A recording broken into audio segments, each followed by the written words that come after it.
Got it. Imagine if you could come to New Zealand and still earn money from the company that you worked for back home in your own country. So Immigration New Zealand have special policy for people who are wanting to come and potentially look, see and decide if New Zealand's somewhere they want to live permanently, and they will actually allow you on that basis to come and search for work as well as while you're working remotely for your offshore companies. In this week's episode, we're going to discover how you can come to New Zealand on a digital nomad visa and continue to earn money from overseas while you have a good look around New Zealand and make sure it is for you. So let's sit back and enjoy this brilliant talk with Charlotte from NZ Shores Immigration. NZ Ahead, coming to you from Taranaki, New Zealand. Got it. Charlotte, good morning and welcome back to the podcast. Hi guys, so good to be back chatting with you. So thrilled about this, and we are super excited about this week's subject because it's something that we hold close to our heart. We're going to be talking about the digital nomad visa. Before we jump into that, can you tell us what a digital nomad is? What's the definition of a digital nomad? Me.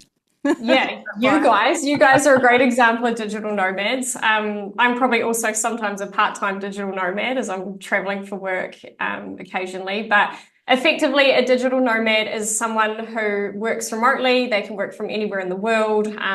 So much like you guys, you might just need a camera, some microphones and a computer, and you can do your job from anywhere. So there are a lot of people, particularly post-COVID, who are now working as digital nomads. So they're traveling the world, making the most of life, but also earning money while they're living their best lives. Fantastic. Does that sound like you, Bri? Yeah, well, it does. And the great thing is what it used to be, I remember getting a visa all those years ago for going to the USA. You had to get a visa and it was an indefinite multiple entry thing. But it said you mustn't do any work or even do work for your own company there. And it was just like, oh, you don't think that, do you?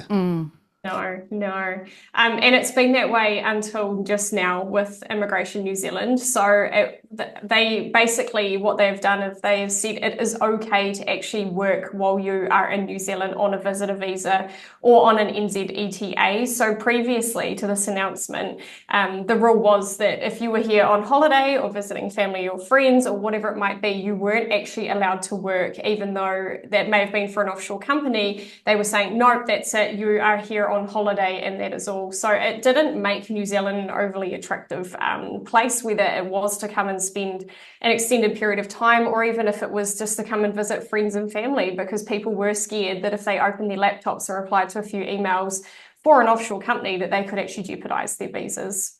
Right. So is this a completely new thing then? Has this never been around before, the digital nomad visa? So it's a bit of an interesting one. It isn't actually a new visa per se, even though that is kind of what the government has announced it as. But we are effectively sticking with the visitor visa or the NZETAs as we've already had them.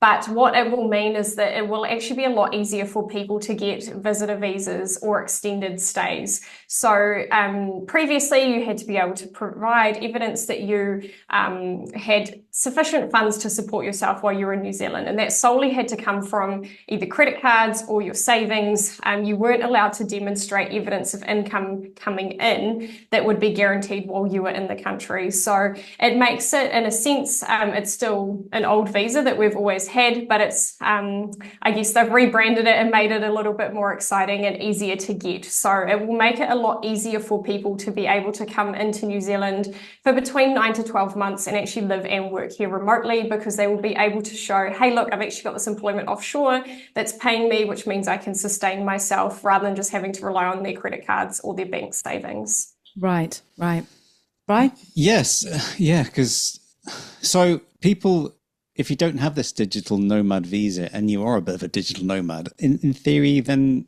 you're not supposed to get any income when you're here at the moment?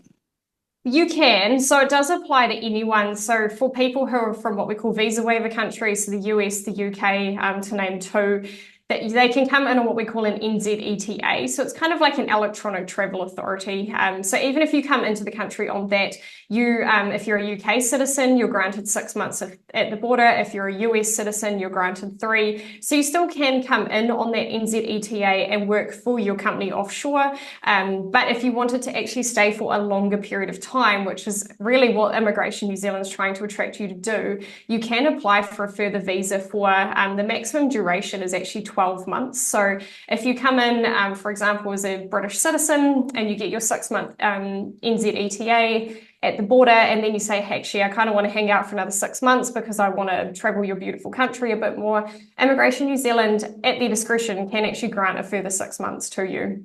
Right. So it just means that rather than, trying to, again, prove that you've got enough savings to support yourself, you're probably more likely to have that stay extended just because you can show you've got offshore employment that's sustaining you while you're here.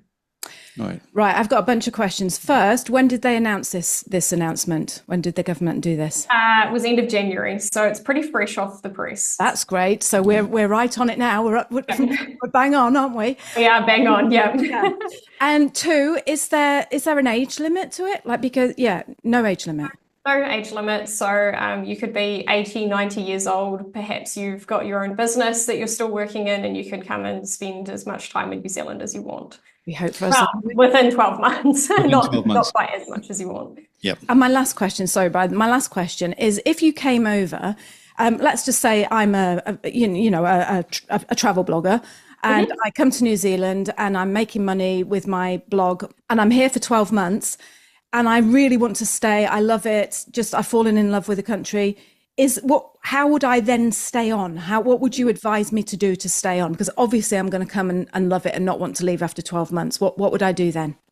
Yeah, so this is actually an interesting one that's cropped up quite quickly since this announcement came. Particularly, we've got a number of people out of the US who are able to work remotely and who are just wanting an alternative of a different place to live right now. And they're wanting to look to secure a pathway to stay permanently. So in the case of my clients, these are people who have already established that they want to move to New Zealand, but they're now using this to kind of fast track the process.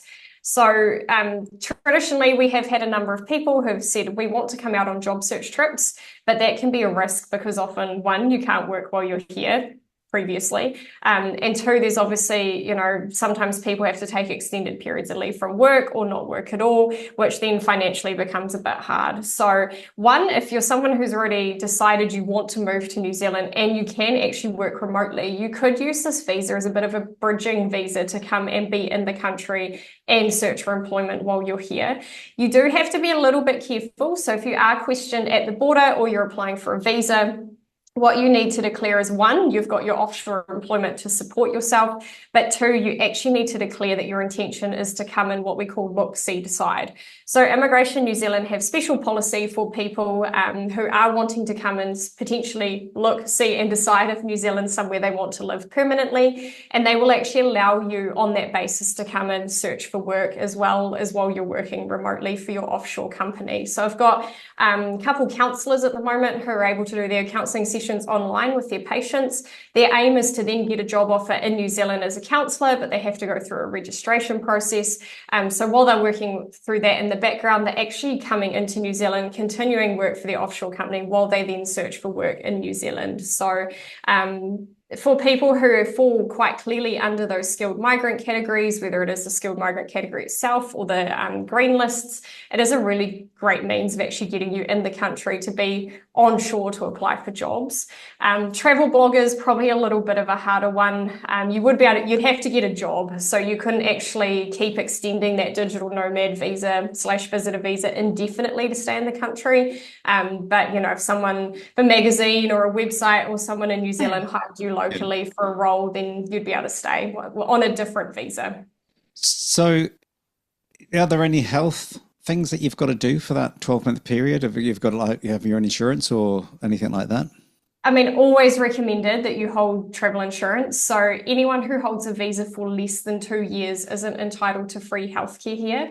You are covered regardless by ACC, our Accident Compensation Corporation. So if you are out running or hiking or mountain biking and you hurt yourself, you will be covered for that treatment.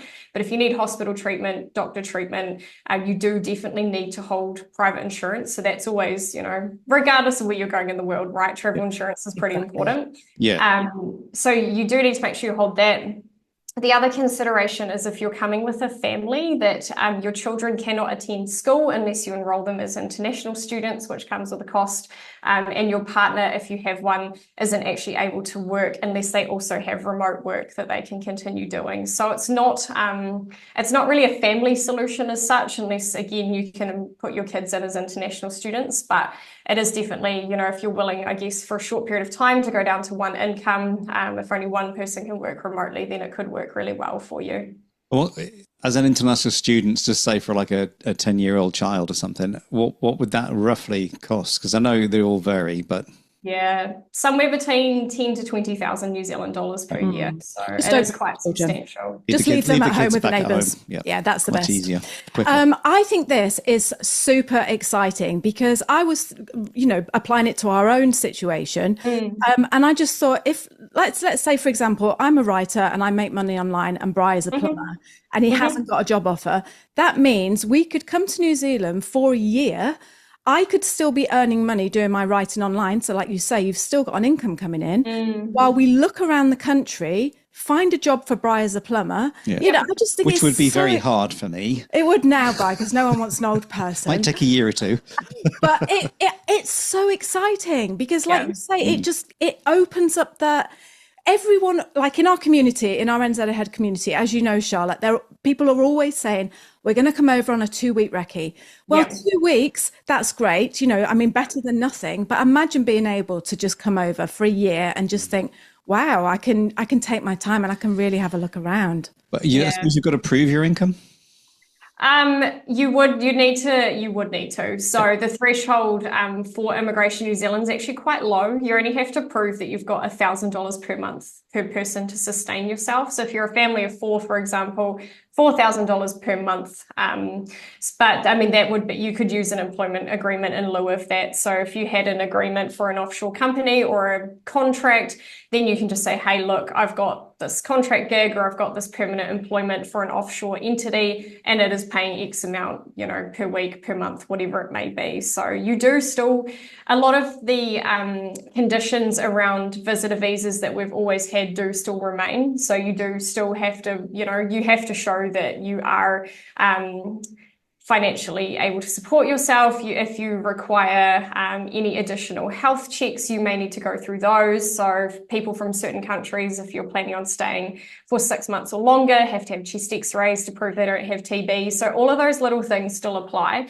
But like I said, rather than having to say, I've got $50,000 in my bank account to support my family for a period of time, you can just say, well, actually, I've got this job and this job I can continue doing while I'm in the country, and that will support us while we're here. Yeah.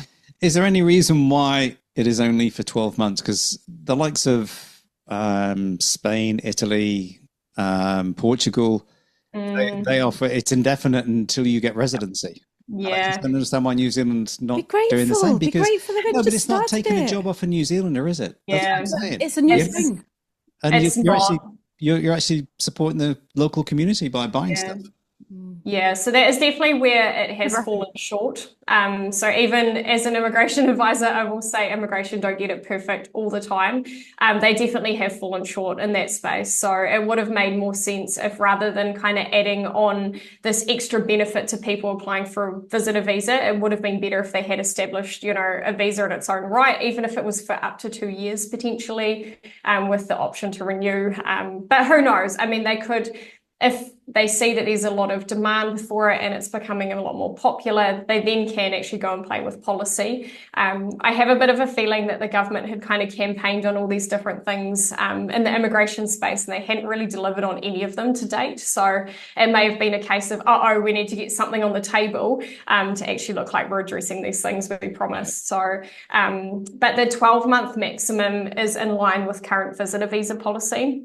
Right. So typically it's up to 9 months, but if you can show that you are a genuine tourist and you've got genuine tourism purposes between that 9 and 12-month mark, you can get up to 12 months in total. Right. Give it time. Give it time. Yeah. You know, I think, well, like you say, they see people using it and everything, and it'll be more popular. And just give it time by it's new. Is it expensive? Is it an expensive visa, this one, or are they the same, or is it free, or what? How does that work? Yeah, so it does, the cost of the visa does depend on how many people you have traveling. Does also depend on sometimes where you come from in the world. So for our American friends, what we call a fee waiver applies. So you actually only pay $100 for the visa. Sorry, $100 per person for the visa. If you're from the UK, it's $441 for the first applicant and then $100 for each applicant after that. So one, it depends on where you come from, and two, it depends on how big your family is or how many people are traveling. But a lot cheaper than applying for a work visa outright, a lot cheaper than applying for residency outright.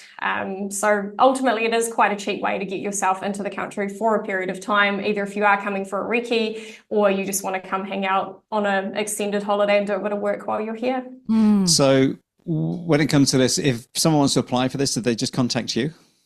Yeah, absolutely. We've submitted a number of these already. We've had quite a bit of demand, which we weren't quite expecting, but we have had quite a bit of demand already. So yeah, people are welcome to reach out to us directly. My email is charlotte@nzshores, which I know you guys will drop in the blurb as well. But yeah, look, more than happy to answer questions or give some guidance, or of course, some assistance if people are after it. Yeah, thanks, Charlotte. Right. And before I let you go, because I do want to just quickly just talk about the fact that you're in our community, you're there to chat to people one-on-one in a community, which is fantastic. We thank you so much for offering that service. Are there many people in the community that are taking you up on this? Because I know that there's a couple of artists and a couple of musicians in our group, isn't there? That was, Yeah. I think we've had 2 so far that I know of. I am only one advisor of 12 in our company though, so sometimes people do come through to us via other channels, so I don't necessarily know the total numbers that are happening. That's great. That's definitely had 2 so far. Yeah. Yeah, and it makes a huge difference between that 6 months to 12 months to look for work. That's what I say. Yeah, it's brilliant. That's the best side of it, isn't it? Like, you know? My last question is it a difficult visa? Because I know some of these visas, some are easier than others to get. How would you put this in a what difficult or easy or middle? I would say overall, it's made visitor visas easier to obtain. Like I said previously, you had to be able to show that you had enough funds to support yourself through either credit cards or savings in your bank account. And often not many people necessarily want to show immigration that they have that much money to stay in the country for a 9-month period. And given the fact that you can continue working while you're here, which means you're still earning and you're not just, gouging through those savings or breaking up a massive credit card bill, on an individual level, it makes it easier. It also makes it easier for immigration to assess that you are genuine. Immigration still want to see that you are a genuine visitor, but with the now added ability that you can work, they'll be less concerned about you overstaying. They'll be less concerned about you initially taking a job off a Kiwi. So it should mean that visitor visas are actually a lot more readily approved, and they don't come up across those setbacks of, particularly if you are coming for a recce. Some people, I've had clients who have just quit their jobs, decided that's it, we're selling everything, we're going on this visitor visa, and we're going to, we're staying. So we do get people who do that, but it just means that it's a bit of a soft landing because you can continue working and immigration will be able to say, okay, well, cool, you've still got employment, so we're not worried about you getting stuck here. Yeah.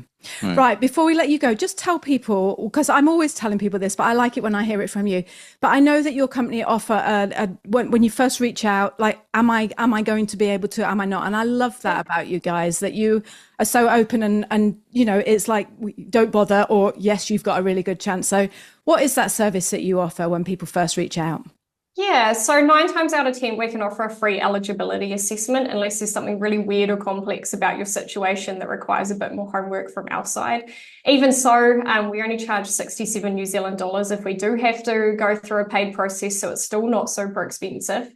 And what we will do as part of that is we will look at you, your partner, if you have one, your children. We look at the entire family, and we will pick out any issues that may arise. So if there's health concerns or criminal convictions, we'll establish from the outset, hey, this is what is going to be required, or hey, maybe it's going to be a bit hard to get a visa. And we'll also pinpoint your exact pathway to residency based on policy as it stands.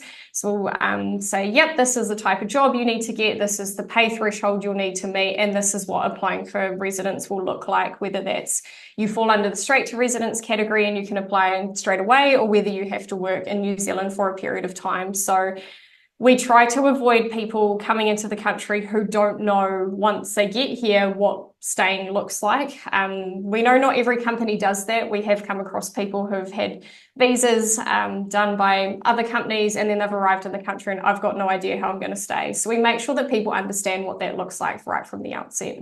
Yeah, fantastic. Right. Is there anything else that I haven't asked you, or Brian hasn't asked you, that you'd like people to know before I let you go? I don't think so. I guess the only thing I really want to touch on and reiterate is you will need that travel insurance. So definitely don't come to New Zealand expecting that you will get free healthcare without that. So just be mindful. That has caught a couple people out thinking they'll come to New Zealand, they can stay and have access to free healthcare and free education. So there's just one thing to be mindful of. But otherwise, that's kind of it, really. It's relatively straightforward, which is quite cool. And just to say, let people know that they don't so much need the travel insurance, they just need health insurance. Yeah. There's a big difference, because I know we were in Canada not so long ago, and we just got health insurance, and it's a quarter of the price of travel insurance. Wow. Because you don't need cancellation, and you don't need this, because you're not doing anything like that, are you? So just look at. I think it's called Genki. We'll put the link down below, and it's an insurance for digital nomads. That's what it is. Oh, it's amazing. It's long-term travelers. So like Bryce said, it's just health insurance. Yeah, because usually your credit card will cover you, like if you break your computer or something like that. But you just want that health insurance. So I will put the link to Genki down. I think that's how you say it, Genki or Genki. Yeah, but they've been fantastic with us, haven't they? It's a Dutch company or something like that. Or German, one of the two. Yeah, no, they've been fantastic. Sonny hurt his shoulder when we were skiing, and they were great. Anyway, that's another story. As always, it is a complete joy to speak to you. You are so open, and you're so full of enthusiasm for New Zealand and just willingness to share. Yeah, you are, Charlotte. I know you don't like it when I start praising you like this, but sometimes you just have to take it, girl. Yes, you just have to take it. You're amazing. So I think we've got an amazing little slice of paradise down here at the bottom of the world. So I still get warm fuzzies when my clients get residency or figure out a pathway. And I've been doing this for 10 years. So I do love our little slice of paradise, and I'll happily sell it to anyone who wants to move. Yeah, us too. And we need the skilled migrants as well. We do. We do. We need you. We do need you. We'll put your email in the description. It'll be on the screen. And until we speak to you next time, when they make another announcement, it's great when they make these announcements, because I whiffed straight in on it. So thank you so much for joining us, Charlotte. Have a fabulous day. And you too. And we'll speak to you soon. Thanks, guys. Bye. Thanks. See you soon. Bye-bye. The other day, we were talking to our friend Charlotte from NZ Shores Immigration Services, and she said a phrase that I've never, ever heard in my life. She referred to the New Zealand brain drain. We've lost a whole bunch of key skills and knowledge out of the country, and so now we actually need to import it back in to get New Zealand back to thriving as the economy picks up. In this week's episode, we're going to talk to Charlotte about what the New Zealand brain drain is. Apparently it's not a new thing. This has been happening since the 1960s. She's going to share how it affects New Zealanders, how it affects new immigrants, and all the changes that are happening here in New Zealand for people moving to this country in 2025. So let's jump on in and find out what the brain drain is all about.